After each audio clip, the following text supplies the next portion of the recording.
Om Apyayantu Mamangani Vākprānaschakṣuśrotramato Balamindriyāni ca sarvāni Sarvam Brahma Upanishadam Aham Brahma Nirakuryam Mama Brahma Nirakaro Anirakaranamastvanirakaranam me astu Tadatmani nirateya upanishatsu dharmaha Emai santu Om Shanti Shanti Shanti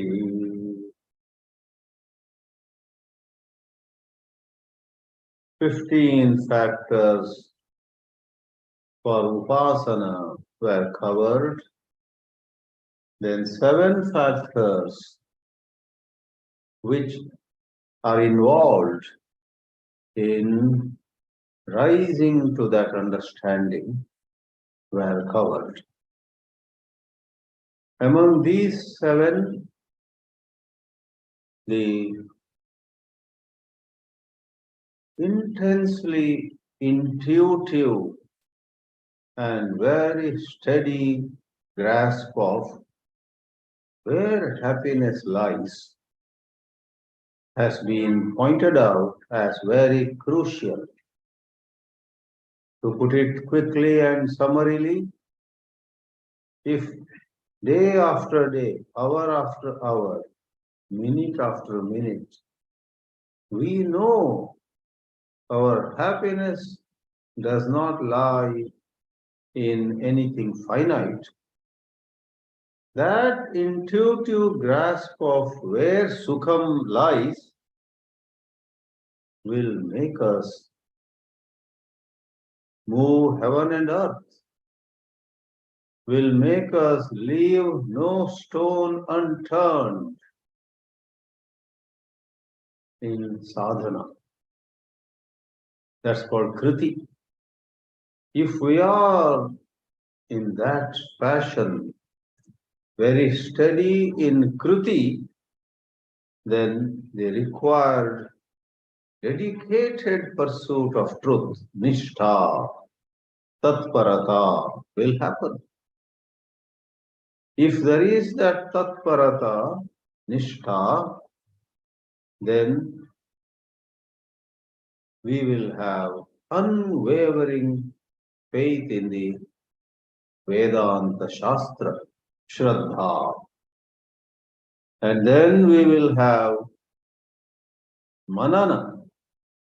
Then we will have Vijnana. For out of Shraddha, we go to greater and greater depths of the Shastra. And then we will have clearer and clearer of reflection.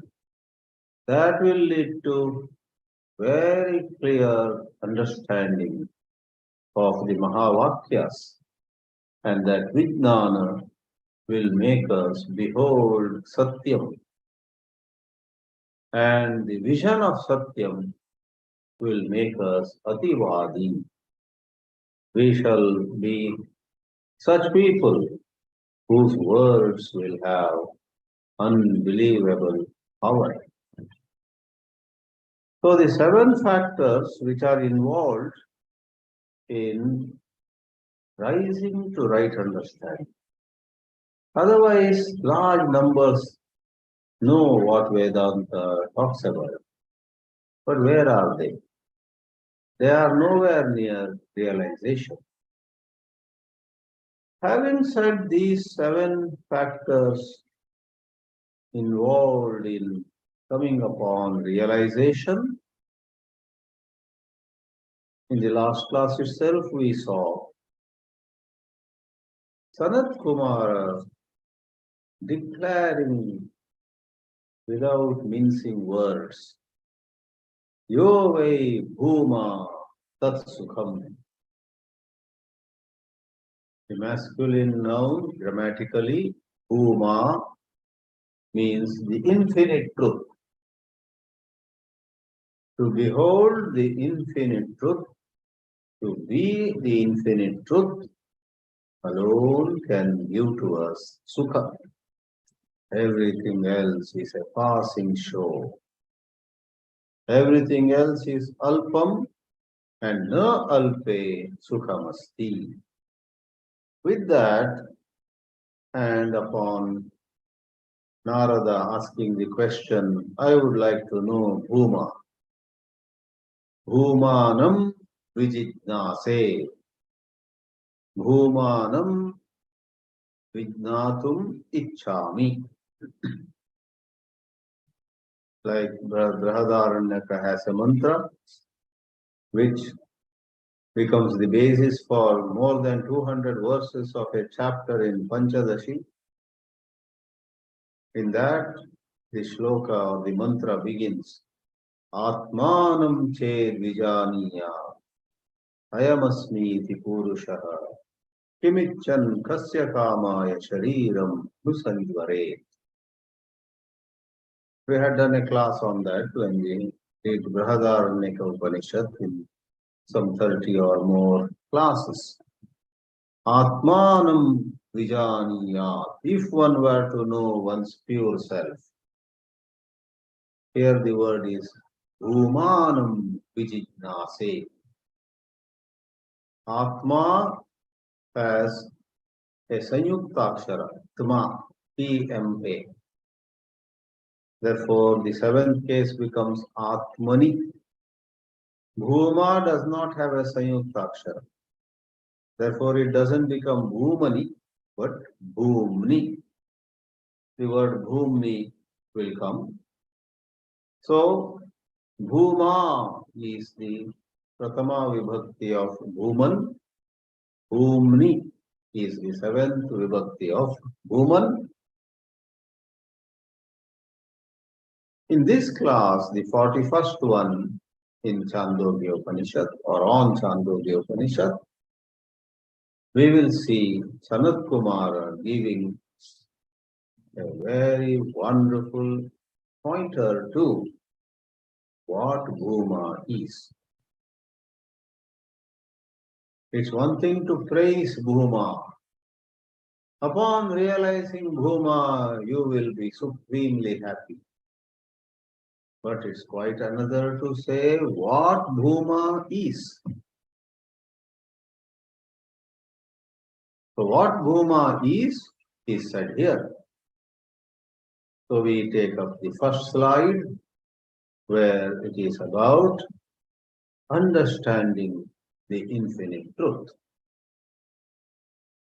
For this 24th section is about knowing what bhūma is. The 24th khanda gives a pointer to the infinite truth. And the mantra 1. The 24th khanda has 2 mantras.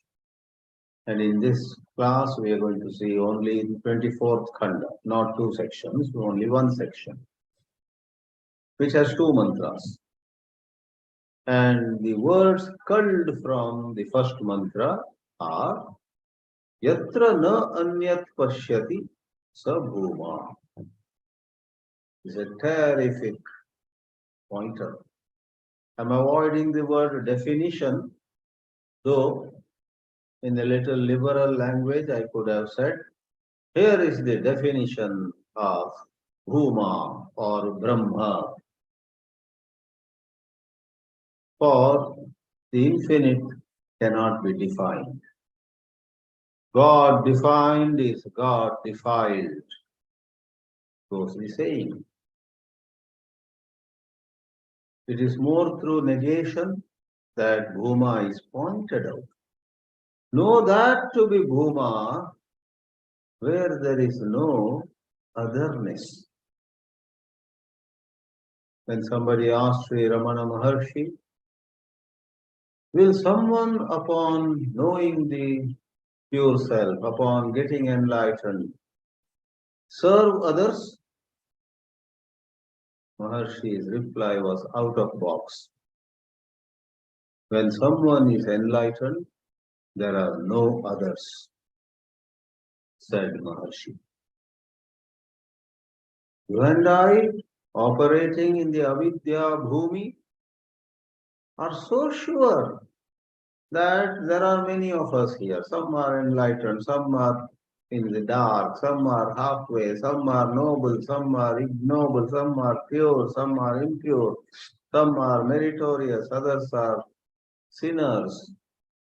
They are in avidya bhumi, the frame of reference of ignorance, and there are many. Upon being enlightened, upon arriving at vidya bhumi, there are no others. Does an enlightened lady serve others after her enlightenment? The answer is, if she is enlightened, there are no others in her understanding. But we see saints and sages going around and helping others. That is a certain perception rooted in spiritual ignorance. If you say the pencil looks bent in a glass of water, say yes, the pencil looks bent. Take the pencil out of the glass of water. The pencil is as straight as ever. Advaita Vedanta is something very wonderful. When you clearly understand, you will not know whether to cry or to laugh. You will cry at all your foolishness so far. You will laugh at the utter simplicity of the matter. The Chāndogya Upanishad says, Etat tad uttamam satyam yatra kinchin na jayate. The ultimate supreme truth is that nothing ever was born, nothing ever is born, nothing ever happens, nothing ever will happen. Brahma alone, shone, is shining, will shine in all splendor. So this otherness is as real as the bending of a pencil in a glass of water. This otherness is as real as the 7 colors of the rainbow. The otherness is part of a certain perception. That perception is not true. We neither look down at that perception by calling it false, nor do we seek that perception, nor do we cling to that perception, nor do we become dependent on that perception. When there is the awakening, one is completely at peace with one's life. A certain enlightened person met with an accident and his disciples ran to him. The car hit him and went away. He was bleeding profusely and they could see that he was about to die. They cried, disciples cried, "Oh, what is this happening to our Guru?" The Guru also was gasping for breath, so badly injured, and he was about to breathe his last. But he managed to tell them something. Even while breathing his last, he made a last statement. Nothing is happening. Nothing is happening. Mandukya. Yatra kinchin na jayate. Birth and death and suffering and pain and celebration, jubilation, all these are in avidya bhumi. Therefore, know that to be bhuma when there is no otherness. In avidya bhumi there is otherness, and moment otherness comes, you and I celebrate at times and go into depression at other times. When there is another person and we see that person has gone way ahead, our heart sinks. Oh my, when will I progress like he has done? When there is another person and we find that person apparently is way behind, we pat ourselves on the back. I too was foolish like him at one time.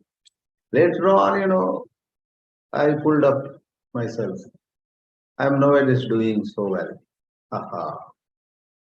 So this elation of the little self and the depression of the little self are all concomitant with the self, the little self. And that little self is the other side of the same coin with avidya.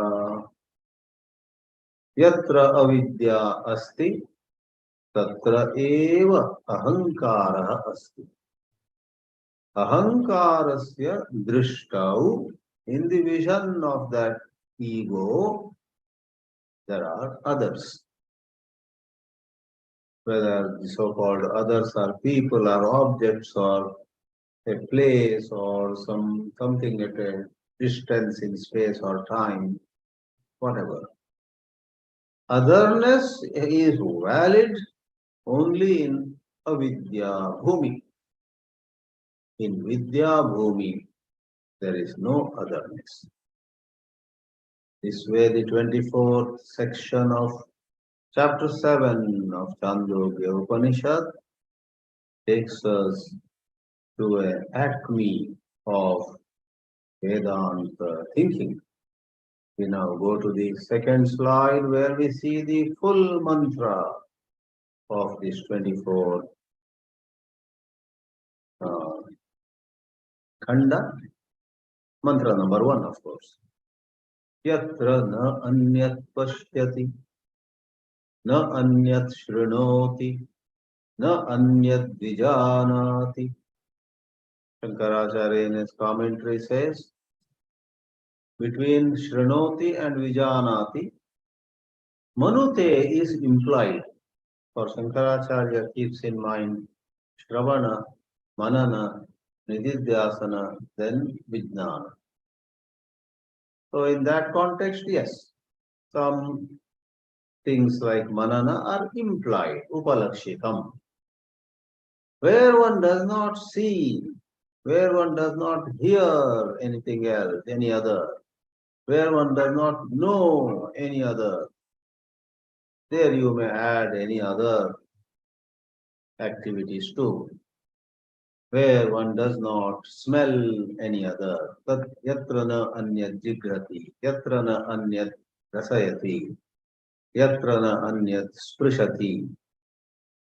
Touching, smelling, seeing, hearing, all those activities of sense organs and of organs of action all require duality, plurality.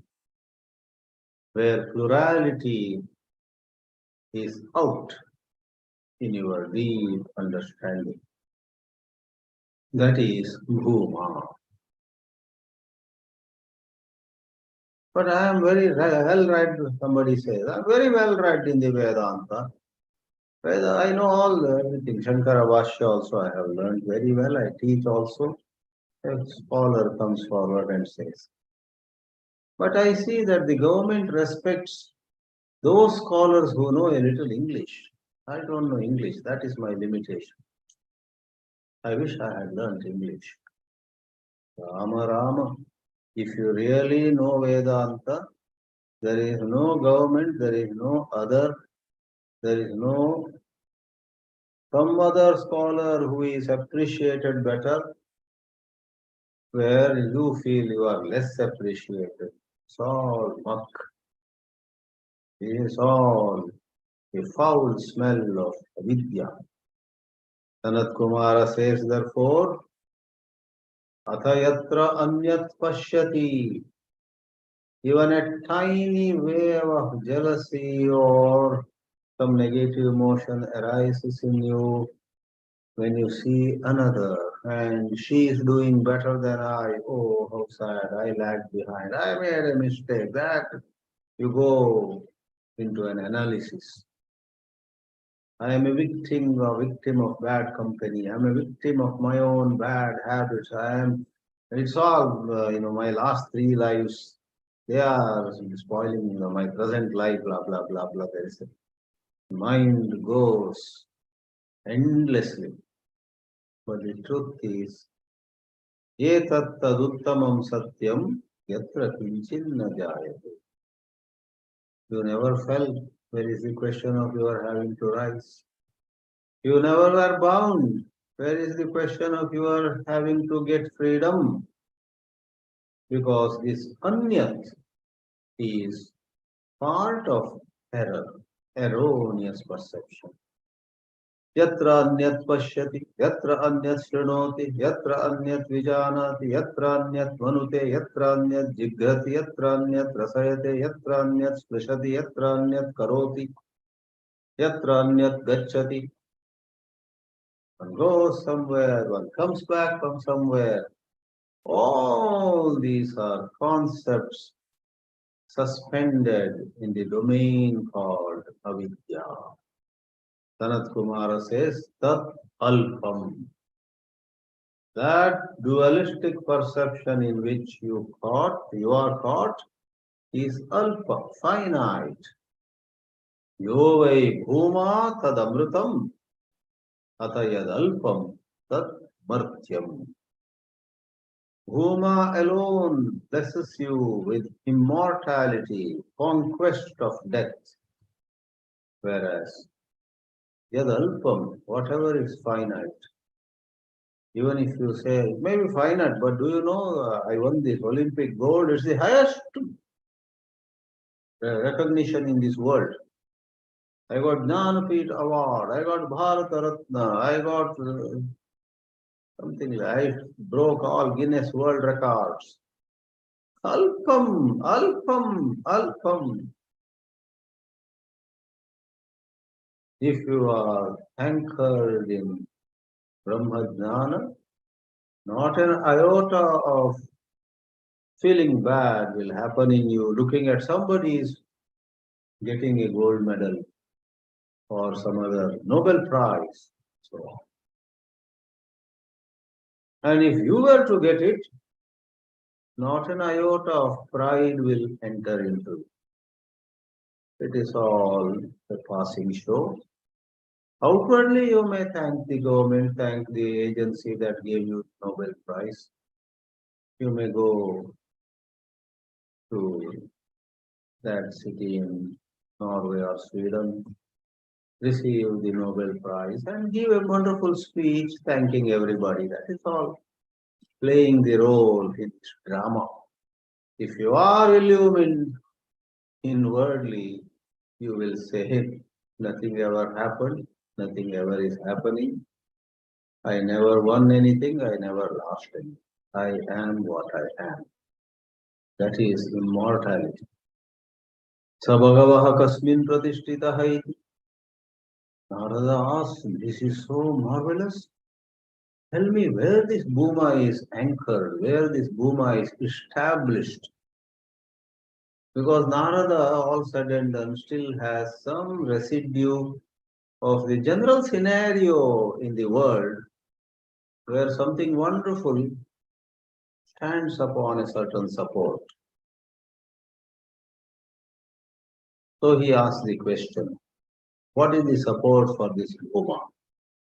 Sanat-kumāra says, kasmin pratishtitaha is your question?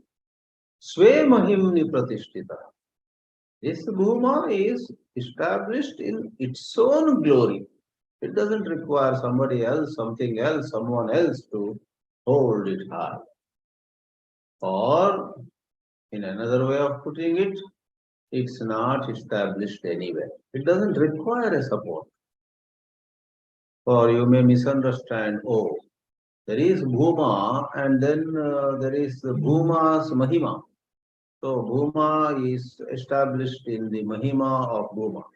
So there again duality. So don't bring all this Pratishtitaha, then Pratishta, Pratishtanam, the supported and the supporting thing, whatever. So we go to the last mantra of this section now, in which we see Sanat-kumāra himself explains. We may quickly read the English one for the first mantra. The infinite is that where one does not see anything else. It doesn't mean one has gone blind. What is meant is there is no duality. On the plane of the personality, even if one sees a tree, one knows that the tree that is seen and I, the seer, are one spiritual essence. Does not hear anything else, does not understand anything else. Hence, the finite is that where one sees something else, where one hears something else, where one understands something else, moment there is duality, there comes about finitude. That which indeed is the infinite is immortal. On the other hand, that which is finite is mortal, subject to death. O Venerable Sir, on what is that established? Tasmin tat pratishtitam or saha bhuma pratishtitaha. In its own glory or not even in its own glory. It's a matter of language. And we go to the second and last mantra of this 24th khanda. Go ashwamiha mahima iti achakshate. Go stands for gavaha, cows. Ashwa stands for ashwaha, many horses. So somebody has a lot of cows, lot of horses. And in Sanskrit grammar, there is a certain compound where, though the inner meaning involves many, the word goes into singular. Go ashwam, like phalam. Phalam means one fruit. Two fruits are phale. More than two fruits are phalani. Phalam phale phalani. Vanam vane vanani. Netram netre netrani. Like that. Neuter nouns. So gavascha ashwasta. Go ashwam. Singular. It's nature of the compound samasa called samahara dvandva. I am saying this because even Adi Shankara goes in clarification. For the readers of Vedanta should not get distracted by a doubt. Even if it is just one cow and one horse, it should have been go ashwam. That is called itaretara dvandva. Ramascha Krishnascha Ramakrishna. But the samahara dvandva, for which the common example given in grammar class is panipadam. 2 hands and 2 feet becomes 4. But Sanskrit has a certain compound called panipadam. Your son-in-law comes home and you say to him, panipadam prakshalya antaha agacchati. Wash your hands and feet. Old traditional house, there is some bathroom or at least a water tap outside the house. You wash your hands, wash your feet, then come in. Panipadam, you say. It means 2 hands and 2 feet.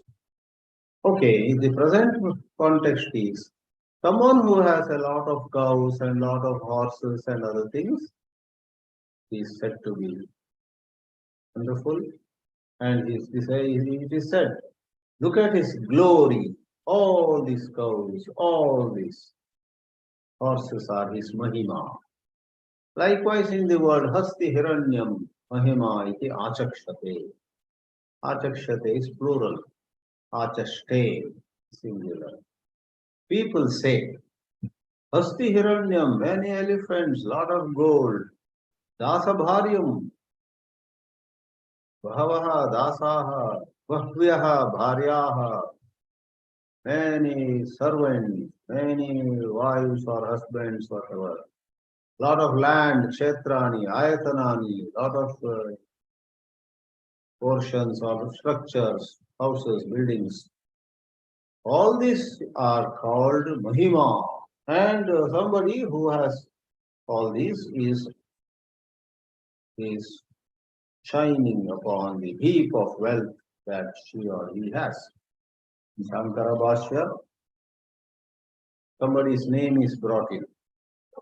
Elsewhere, their name taken is Devadatta. Some Devadatta has lot of wealth. Therefore, Devadatta, Dhani, very wealthy man. But in this portion of Shankara Bhashya, the person's name is Chaitra. Somebody called Chaitra. Otherwise, presently we are in the Chaitra month. Chaitra is the first month of the new Samvatsara. Shobhakrit Nama Nutana Samvatsaraha Tatra Chaitra Nama Masaha.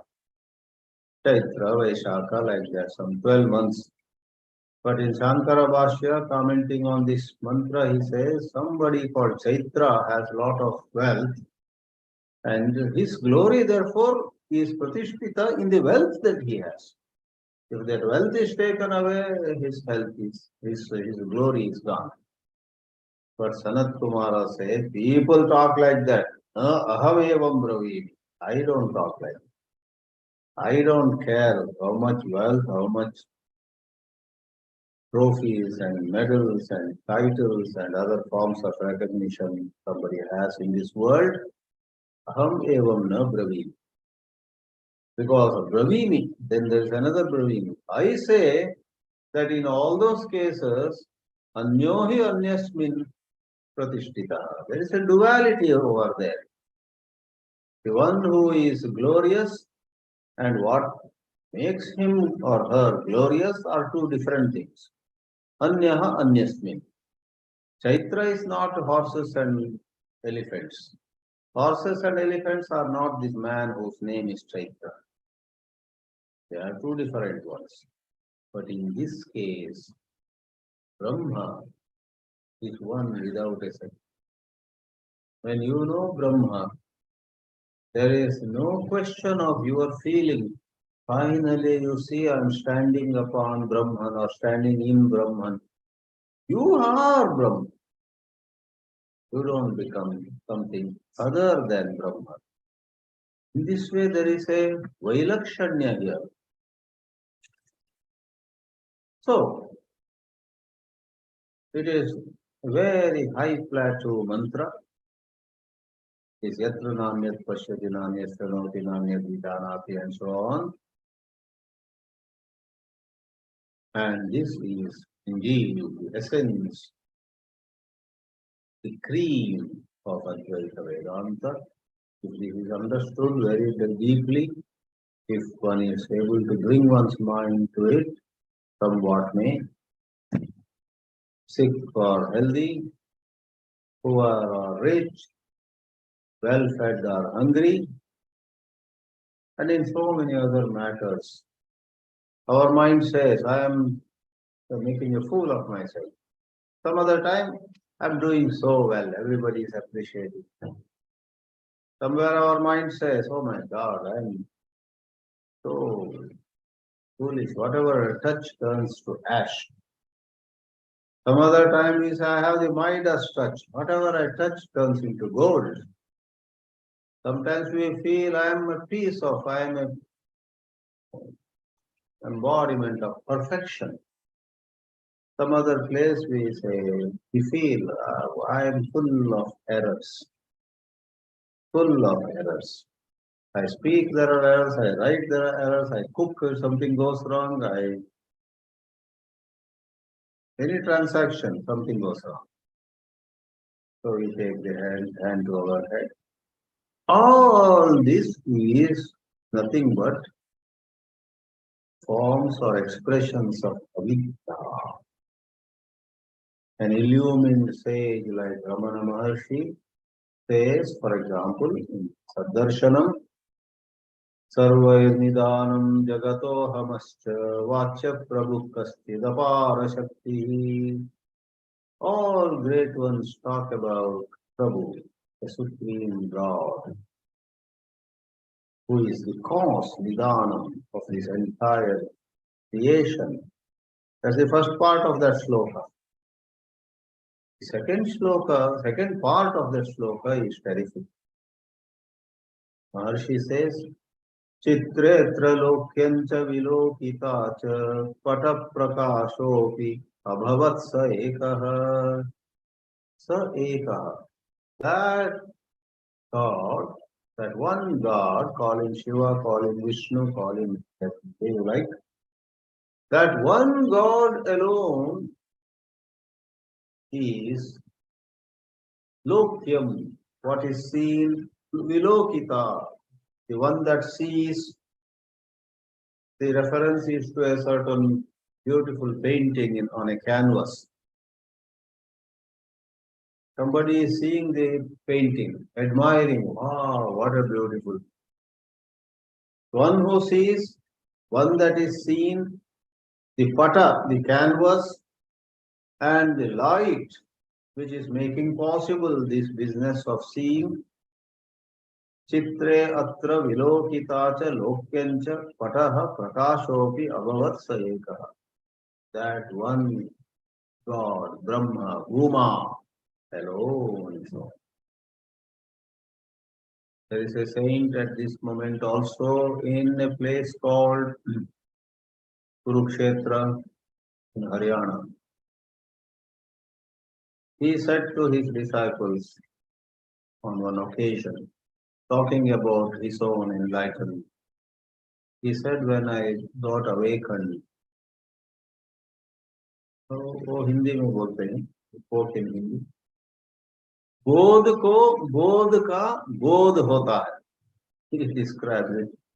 The principle of consciousness gets or becomes conscious of consciousness. Knowledge becomes knowledgeable about knowledge. Chit becomes knowledge, the knower of Chit. There is only one, the one that knows, one that is known, and the knowing. They are all one. There is no Dvaita. Just as you put a little piece of a broken bangle in a kaleidoscope and look at it, that looks like there are many pieces, multiple reflections, and you put that out, pour that out, throw that out, there is only one piece. One appears to be many. In this way, illumined sages from time immemorial have spoken of this in many ways. That is how here too it is said, there are no two for the illumined one to be anchored or established or supported in something. So there is nothing other than what's said. Wake up, therefore, is the call, is the appeal of the Upanishads. That is the crux of the Vedanta. Rest of it is metaphors and examples and some concepts which help you get nearer to a better understanding. Whole lot of adhyaropa, which Shastra does. The error that we commit is adhyasa. And interestingly, the one who is committing error is part of that error. Ahankaraha api adhyasasya anshaha eva, angaha eva. It's a part of it. Otherwise, there would be another problem. You are standing here and you have an option either to see the creation rightly or to see the creation wrongly.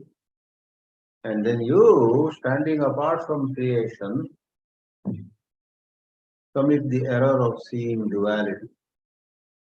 So you committed the error which is called adhyasa. No, there is no you. The error prone, the entity that is described because of limitation of language is described, the entity that commits error.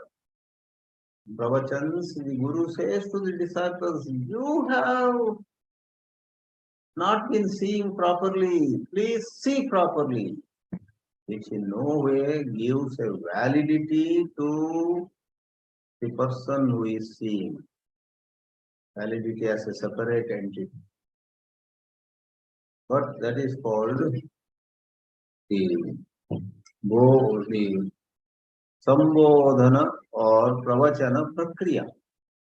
In that communication, the Guru has to use that language. So no wonder Chāndogya Upanishad in one of its karikas says, Upadeshād ayam vādaha nāte dvaitam na vidyate. In this business called Upadesha, where an Acharya is teaching a Shishya or number of Shishyas and Shishyas, Acharya or Acharya, he has to say, today you are ignorant, a day will come when then you will look back and laugh, blah blah. All that is necessary. Upadeshād ayam vādaha avashyakah. Upadesha samaye esha sarvaha vādaha avashyakah. It's necessary. Nāte. When knowledge takes place, when understanding dawns upon you, dvaitam na vidyate. That duality of even imagining there was somebody who was ignorant, you know how much he suffered. And just yesterday onwards, I became bhūma-vidyā. I am now happy. Oops, how much I suffered. That one who suffered and one who is now illumined, and that is also meaningless. So these are the subtleties of the Vedanta. Om Namah Paramara Shuddho, Namah Paramara Shuddho.